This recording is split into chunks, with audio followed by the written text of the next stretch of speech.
अस्सलाम वालेकुम गाइस। तो चलिए आज एक नया टॉपिक शुरू करते हैं। प्रोबेबिलिटी ही है। प्रोबेबिलिटी का लॉज और जो उसके डेफिनेशन थे, टाइप्स थे, वो ख़त्म हो गए और बहुत इम्पॉर्टेंट और बहुत ही ज़्यादा गौर से समझने वाला टॉपिक शुरू हुआ, जो यूनिट 1 का ही पार्ट है, प्रोबेबिलिटी डिस्ट्रीब्यूशंस। ठीक है, समझने में बड़ी दिक्कतें आती हैं अगर आपको पीछे की चीज़ नहीं पढ़ा हुआ है। अगर आपको डेविएशन, स्टैंडर्ड डेविएशन, मीन वगैरह नहीं पढ़ा हुआ है तो बहुत दिक्कत आने वाली है। ठीक है, क्योंकि अब ये चीज़ यहाँ पे नहीं समझा सकते। ठीक, ऑलरेडी इतने लंबे लंबे वीडियो हो रहे हैं। तो चलिए सबसे पहले देखते हैं है क्या प्रोबेबिलिटी डिस्ट्रीब्यूशन। डिस्ट्रीब्यूशन का मतलब आपको मालूम है ना, स्प्रेड कहाँ कहाँ है, कितना है, यूनिफॉर्म डिस्ट्रीब्यूशन है या कहीं कहीं इक्का दुक्का है, इस तरह का चीज़।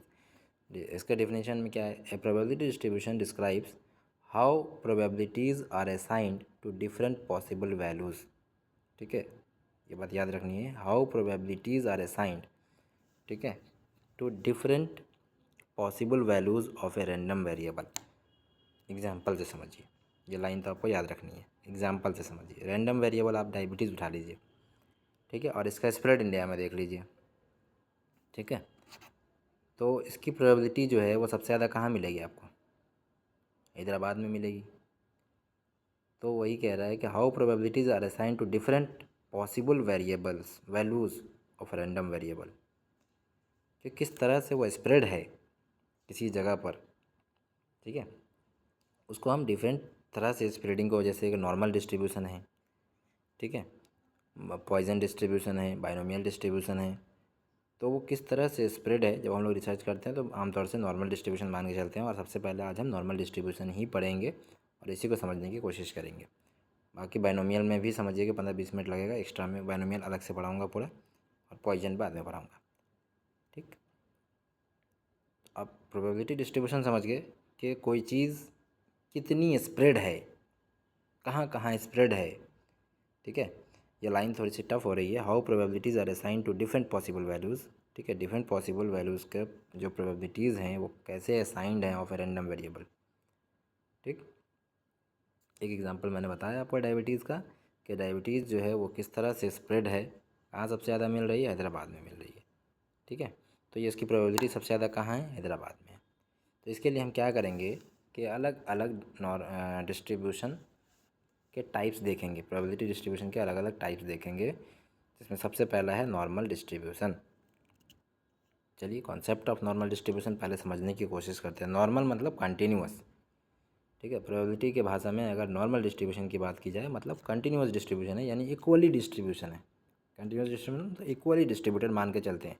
जब कोई हम रिसर्च करते हैं, जब कोई सैंपल हम लेते हैं आरसीटी में अपने, तो हम मान के चलते हैं कि वो इक्वली डिस्ट्रीब्यूटेड है पॉपुलेशन में। ठीक है, और वही क्या है, नॉर्मल डिस्ट्रीब्यूशन है। यानी कि इसकी डेफिनेशन ये है कि normal distribution is a continuous probability distribution. याद रखिए, continuous probability distribution that follows a symmetric bell shaped curve. जब इसका आप कर्व बनाएंगे तो एक सिमेट्रिक बेल शेप्ड कर्व होगा, जैसा कि मैडम ने बताया था, देखा था आपने। ठीक है, सिमेट्रिक बेल शेप्ड कर्व होगा। इसकी प्रॉपर्टीज़ में आता है ये, डेफिनेशन में भी आप इसको याद रख लीजिए कि normal distribution is a continuous probability distribution that follows a symmetric bell shaped curve. ठीक है, अब मैथमेटिकली इसको हमको डिफाइन करना है, क्योंकि प्रोबेबिलिटी का मतलब है कि हम किसी चीज़ को मैथमेटिकली मेज़र कर रहे हैं। तो मैथमेटिकली इसको डिफाइन कैसे करते हैं, defined by 2 parameter, mean and standard deviation. ठीक है, mathematically normal distribution is defined by 2 parameters, that is mean and standard deviation. Mean का मतलब पता है आपको, सेंट्रल वैल्यू, इसको म्यू से डिनोट करते हैं। सिंबल याद रखने का, म्यू से डिनोट करते हैं। ये सब सिंबल जो है ना वो कॉपी नहीं हो पा रहा है सही से, इस वजह से मुझे यहाँ पे बनाना पड़ रहा है वीडियो। ठीक है, and then standard deviation. Standard deviation क्या है, measure of spread of distribution. ठीक है, शायद मैंने छोड़ दिया था स्टैंडर्ड डेविएशन, मुझे याद आ रहा है, बट ठीक है मैं बता दूंगा, शॉर्ट वीडियो में एक बता दूंगा मैं स्टैंडर्ड डेविएशन के बारे में। तो ये मीन से ही निकालते हैं। ठीक है, एक्चुअली में स्टैंडर्ड डेविएशन जो है ये major of spread of A distribution. कोई चीज़ जैसे कि डायबिटीज़ है वो डिस्ट्रीब्यूटेड है। ठीक है, तो एक जगह उसका सेंटर है। ठीक, मान लीजिए हैदराबाद उसका सेंटर है, बहुत ज़्यादा डिस्ट्रीब्यूटेड है यहाँ पे, और कहीं थोड़ा अलीगढ़ में है, थोड़ा दिल्ली में है, थोड़ा मुंबई में है, थोड़ा पंजाब में है। देन ये इसका क्या है, ये इसका स्प्रेड है। तो इसी स्प्रेड को जब हम देखते हैं तो इसी को हम स्टैंडर्ड डेविएशन बोलते हैं कि सेंट्रल लाइन से, सेंट्रल वैल्यू से कितना डेविएटेड है, कहाँ कहाँ और है। ठीक है, प्रॉपर्टीज़ इसकी याद रखिए, एग्जाम में आने के पूरे चांसेस हैं। प्रॉपर्टीज़ ऑफ नॉर्मल डेविएशन में 4 प्रॉपर्टी आपको याद रखना है। सिमेट्रिक होता है, ठीक है, symmetric around the mean, mean के अराउंड ये सिमेट्रिक होता है। दूसरा, total area under the curve हमेशा 1 होता है, और इसका mean is equal to mode is equal to median, all are same. ठीक है, एम्पेरिकल वैल्यू, इसका एम्पेरिकल रूल इसमें एक लागू होता है जिसको हम 68, 95, 99.7 रूल भी कहते हैं। 68% of values lies with in 1 into sigma, sigma बोले तो 1 इंटू स्टैंडर्ड डेविएशन। ठीक है, यानी 68% ऑफ दी वैल्यू जो होगा नॉर्मल डिस्ट्रीब्यूशन का, वो क्या होगा, स्टैंडर्ड मीन डेविएशन के बराबर होगा। ठीक है, 68% वैल्यू। 95% जो होगा वो 2 इंटू स्टैंडर्ड डेविएशन होगा। ठीक है, एंड 99.7% वैल्यू जो है वो 3 इंटू स्टैंडर्ड डेविएशन होगा। ठीक है, नॉर्मल डिस्ट्रीब्यूशन का 99.7% वैल्यू जो आएगा वो 3 इंटू स्टैंडर्ड डेविएशन आएगा। याद रखना है आपको, न्यूमेरिकल में ज़्यादा नहीं फंसना है, याद रखना है। ठीक है, उसके अलावा एक चीज़ हमारे सिलेबस में ये भी है कि टेस्टिंग नॉर्मेलिटी एजम्पशंस, के जो आपने मान के चला, जैसे कि हमने क्या किया, रिसर्च किया, उसमें हम मान के चले जो, जैसे हमने डायबिटीज़ पे रिसर्च किया, और ये हम मान के चले कि वो जो है सो इक्वली डिस्ट्रीब्यूटेड है, कंटिन्यूसली डिस्ट्रीब्यूटेड है किसी पॉपुलेशन में। ठीक है, इंडिया की पॉपुलेशन में। तो वो जो हमने एजम्पशन लिया तो उसको टेस्ट भी करते हैं कि क्या वो सही है या नहीं है एजम्पशन। ठीक है, to check if a data set follows a normal distribution. हम क्या क्या यूज़ कर सकते हैं उसके लिए कि भैया हमने जो एजम्पशन लिया वो सही है या नहीं है। उसके लिए हम एक ग्राफिकल मेथड का यूज़ कर सकते हैं, जैसे कि हिस्टोग्राम। अगर हिस्टोग्राम लेंगे तो क्या आएगा, बेल्ट शेप्ड कर्व आएगा, सिमेट्रिकल बेल्ट शेप्ड कर्व आएगा। तो ये क्या बताएगा कि हमारा एजम्पशन सही है। Q plot, quantile plot, quantile division मैंने आपको पीछे पढ़ाया है, Q3 माइनस Q1/2 करके, आप उसको जाके वीडियो देखिए, समझ में आ जाएगा। तो क्यू प्लॉट जो है वो क्या होना चाहिए, शुड बी स्ट्रेट लाइन। ठीक है, क्यू प्लॉट क्या होना चाहिए, स्ट्रेट लाइन होना चाहिए। Box plot should be symmetric. ठीक है, बॉक्स प्लॉट आपने पढ़ा है, मैंने नहीं बताया था, अगर ज़रूरत पड़ी तो बता दूंगा, लेकिन आपको याद रखना है, लिखने के लिए याद रखना है भी कि बॉक्स प्लॉट जो होगा वो सिमेट्रिक होगा। ठीक है, और कुछ स्टैटिस्टिकल टेस्ट है जिसमें सबसे बेस्ट, सबसे ज़्यादा कॉमन एंडरसन डार्लिंग टेस्ट है। ठीक है, इस टेस्ट के आप सिर्फ नाम याद रखिए। कुछ स्टैटिस्टिकल टेस्ट हैं जो कि हमें बताते हैं कि जो हमने डिस्ट्रीब्यूशन, नॉर्मल डिस्ट्रीब्यूशन माना है वो सही है। ठीक है, इसमें कॉल्मोग्रोव, स्मिरनॉफ टेस्ट है, बस नाम याद रखिए। शपीरो विल्क टेस्ट है, एंडरसन डार्लिंग टेस्ट है, डार्लिंग टेस्ट तो याद ही रहेगा। स्केवनेस एंड कोर्टोसिस टेस्ट है। ठीक है, ये भी याद रहेगा। तो टेस्ट का नाम याद रखने हैं ताकि आप एग्ज़ाम में लिख पाएँ। ठीक है, फिर यहाँ से बाइनोमियल एंड पॉइजन डिस्ट्रीब्यूशन शुरू होता है, को अभी नहीं देखेंगे, एग्जांपल्स देखते हैं कुछ। ठीक है, नॉर्मल डिस्ट्रीब्यूशन के एग्जांपल देखते हैं कि बिना एग्जांपल के तो कुछ समझ में आने हैं नहीं। Normal distribution with examples. चलिए, पहला एग्जांपल है हाइट ऑफ द स्टूडेंट्स। आप समझ में आएगा अच्छे से।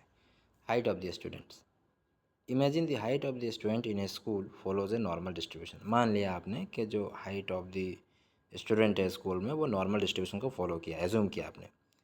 अब जो आपको मीन दिया हुआ है वो है 160 सेंटीमीटर और स्टैंडर्ड डेविएशन 10 सेंटीमीटर का है।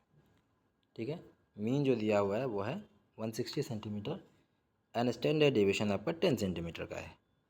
अब एम्पेरिकल रूल अगर आप लगाएंगे तो 68% of students have height between 150 centimetre and 170 centimetre with in 1 standard deviation. ठीक है, 1 इंटू स्टैंडर्ड डेविएशन। तो जो 68% स्टूडेंट होगा उसका हाइट कितना होगा, 150 से 170 सेंटीमीटर का होगा। ठीक है, 1 इंटू स्टैंडर्ड डेविएशन। ठीक, 95% जो होंगे बिटवीन 140 सेंटीमीटर एंड 180 सेंटीमीटर होंगे, यानी 2 इंटू 2 स्टैंडर्ड डेविएशन। ठीक है। एंड 99.7% जो होंगे आर बिटवीन 130 एंड 190 सेंटीमीटर के होंगे विद इन 3 स्टैंडर्ड डिवीजन। ठीक है, कुछ और एग्जांपल देखते हैं। Checking normality with examples. Graphical method बोले तो histogram. If you measure the weight of 100 people and make a histogram, ठीक है, if it look like bell shape the data is normal distribution. Simple. If it is skewed left और right it may not be normal. अगर ये इधर से उधर shift हो रहा है तो फिर ये नॉर्मल नहीं है। अगर बेल शेप्ड आ रहा है, सिमेट्रिकल आ रहा है, तो ये नॉर्मल होगा, चेक हो जाएगा। ठीक है, साथ में कुछ स्टैटिस्टिकल टेस्ट देखते हैं, जैसे कि एक शेपिरो विल्क टेस्ट है। For example a researcher want to check if the exam score are normally distributed, तो runs this Shapiro Wilk test. If P value is more than 0.05 the data is normal. ठीक है, probability value इसकी 0.05 से ज़्यादा है तो data normal है। ठीक है, मतलब ये है कि आपने जो नॉर्मल डिस्ट्रीब्यूशन एज्यूम किया है वो सही है। ठीक है, बाइनोमियल अभी नहीं देखेंगे, अभी कुछ और एग्जांपल है नीचे में हमारे, उसको भी देख लेते हैं एक बार, और अच्छे से समझने के लिए नॉर्मल डिस्ट्रीब्यूशन के कुछ और एग्जांपल देखते हैं। ठीक है, नॉर्मल डिस्ट्रीब्यूशन के example. Imagine a class take a test. एक क्लास में एक टेस्ट होता है। Most student score around 70 marks. अधिकतर स्टूडेंट के 70 नंबर आते हैं, but few score very high और लो, लेकिन कुछ उसमें से बहुत हाई और वो कुछ बहुत लो करते हैं। तो मीन क्या है? 70 है। And the scores form a bell shaped curve. जो स्कोर्स है वो बेल शेप्ड कर्व बना रहा है। ठीक है, इसका मतलब क्या है कि नॉर्मल डिस्ट्रीब्यूशन तो है। इसका मतलब ये हुआ कि 68% ऑफ स्टूडेंट जो है वो स्कोर करेगा 60 एंड 80, यानी कि 1 स्टैंडर्ड डिवीजन। 95% 50 एंड 90 सिक्योर करेगा, यानी 2 standard division. And if someone score 100 they are in the top 2.5% of the student. ठीक है, चलिए एक चेकिंग नॉर्मलिटी भी देख लेते हैं। Checking if the height are normal. Researcher measure height of 100 people. Same चीज़ है, एक ही एग्जांपल यहाँ पे इसने दे दिया कि अगर आपने हाइट ऑफ 100 पीपल लिया और आपको चेक करना है कि वो नॉर्मल है या नहीं है। If the bar form a bell shape the data is normal. अगर जो बार आपने बनाया वो बेल शेप का है तो डेटा नॉर्मल है। एंड आपने क्यू प्लॉट अगर बनाया वो स्ट्रेट है तो डेटा जो है वो नॉर्मल डिस्ट्रीब्यूशन में है। तो नॉर्मल डिस्ट्रीब्यूशन मान के चलते हैं, फिर उसका एजम्पशन को हम टेस्ट भी करते हैं। तो ये था हमारा नॉर्मल डिस्ट्रीब्यूशन। आज हमने नॉर्मल डिस्ट्रीब्यूशन ख़त्म किया। कल हम पढ़ेंगे बाइनोमियल डिस्ट्रीब्यूशन। इसमें भी थोड़ा सा बहुत माथापच्ची कैलकुलेशन है, कल इंशाल्लाह इसको देखेंगे। आज के लिए इतना ही। जज़ाकल्लाह खैर।